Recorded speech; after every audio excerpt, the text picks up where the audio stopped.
karapatan kong may silang at mabigyan ng pangalan at nasyonalidad. Ipinanganak ako ng ligtas sa maayos na ospital at itinala ang aking kapanganakan upang maging isang mamamayang Pilipino. Karapatan kong magkaroon ng tahanan at pamilya mag-aaruga sa akin. Naninirahan kami ng masaya ng aking pamilya sa maayos na tahanan. Karapatan kong manirahan sa payapa at tahimik na lugar. Ang aming pamayanan ay isang lugar na ligtas kang makakapag-uli sa labas ng tahanan. Karapatan kong magkaroon ng sapat na pagkain, malusog at aktibong katawan. Pinapakain ako ng masustansyang pagkain at masayang nakakapag-ehersisyo upang mas maging malusog ang aking sarili. Karapatan ko magkaroon ng sapat na edukasyon. Pinag-aral ako ng kindergarten sa pribadong paaralan at ngayon ay sa pampublikong paaralan kung saan ako ay kasama sa science section. Karapatan kong mapaunlad ang aking kakayanan.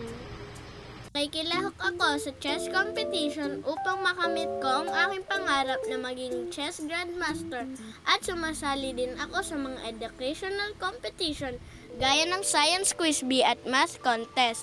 Nag-aaral din ako matuto ng mga gawaing bahay upang mas matuto sa buhay hanggang sa pagtanda.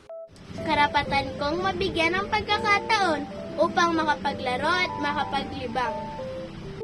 Sumasali ako sa mga programa ng gobyerno ng Tayabas gaya ng palaro ng lahi kung saan ako ay nakakakilala ng iba't ibang tao na may iba't ibang edad.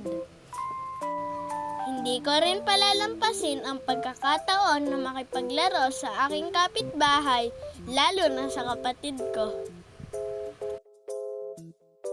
Karapatan ko mabigyan ng proteksyon laban sa pang-aabuso, panganib, at karahasan. Handa kong proteksyonan ang aking sarili pati na rin ng aking mga magulang laban sa mga masasama. Karapatan kong maipagtanggol at matulungan ang pamahalaan. Mayroon kaming mga contact numbers ng bawat ahensya na makakatulong sa amin gaya ng police, fire department, DRRMO at iba pa. Karapatan kong makapagpahayag ng sariling pananaw. Sumasali ako sa mga school officials upang maibahagi ko ang aking kagustuhang tumulong sa paaralan at gayon din ay ang kalayaang makaboto ng mga nararapat na mamuno. At ang mga ito ay ang aking mga karapatan na tinatamasa bilang isang mamamayang Pilipino. Maraming salamat po.